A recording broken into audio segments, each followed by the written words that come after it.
Председателот Ѓорѓе Иванов се сретна со Ивица Дачич, подпредседател на владата и министер за надворешни работи на Србија, кој во улога на председавач на ОПСЕ престојува во работна посета на Македонија. Иванов истакнал дека Република Македонија високо ја цени улогата на ОПСЕ и поддршката што ја добива земјата во повеќе сфери, како владење на правото, изборниот процес и законодавството, полицијата и судството, унапредувањето на меѓуетничките односи и соживотот. Дачич оствари средби со амбасадорот на ОПСЕ во земјава Ралф Бред, а ќе биде примен и од премиерот Никола Груевски. Сите политички лидери да соработуваат во добра волја за надминување на актуелната ситуација која не оди во прилог на напорите за спроведување на реформите во земјата и да се ангажираат за конструктивен диалог во парламентот со фокус на стратешките приоритети на земјата и на нејзините граѓани.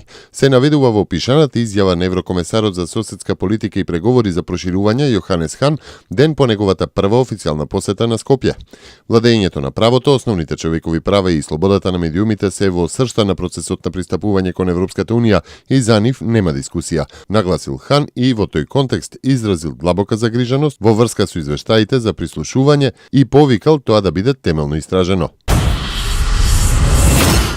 Американскиот аналитичар и експерт за Балканот Јануш Бугајски предупредува дека Русија се обидува да ги продлабочи своите врски со проруската влада на Алексис Ципрас во Грција и воедно да продолжи со блокирањето на македонскиот прием во НАТО, надевајќи се дека ќе успее и Македонија да ја стави во својата сфера на влијание. Во текстот насловен Москва се радува на грчко-македонската драма, Бугајски вели дека една од стратегиските цели на Русија е да го запре на тамошното проширување на НАТО и додава дека и објавувањето на снимките на Зоран Заев придонесува кон оддалечувањето на Македонија од алијансата.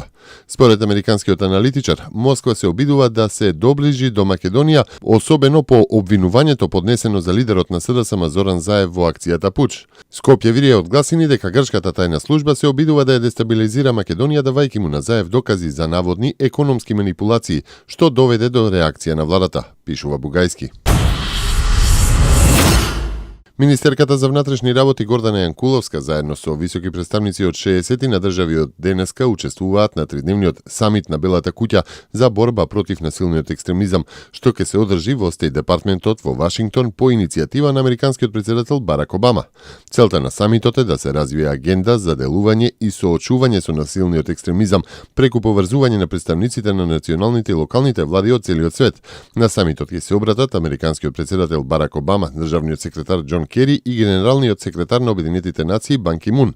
Предвидено е обраќање и на министерката Јанкуловска. Украинскиот председател Петро Порошенко потврди дека Украина повлекува поголем дел од војската распределена во источниот украински град Дебалцево. Армијата повлече 80% од војниците од градот и уште 2 колони војници треба да го напуштат, објави Порошенко.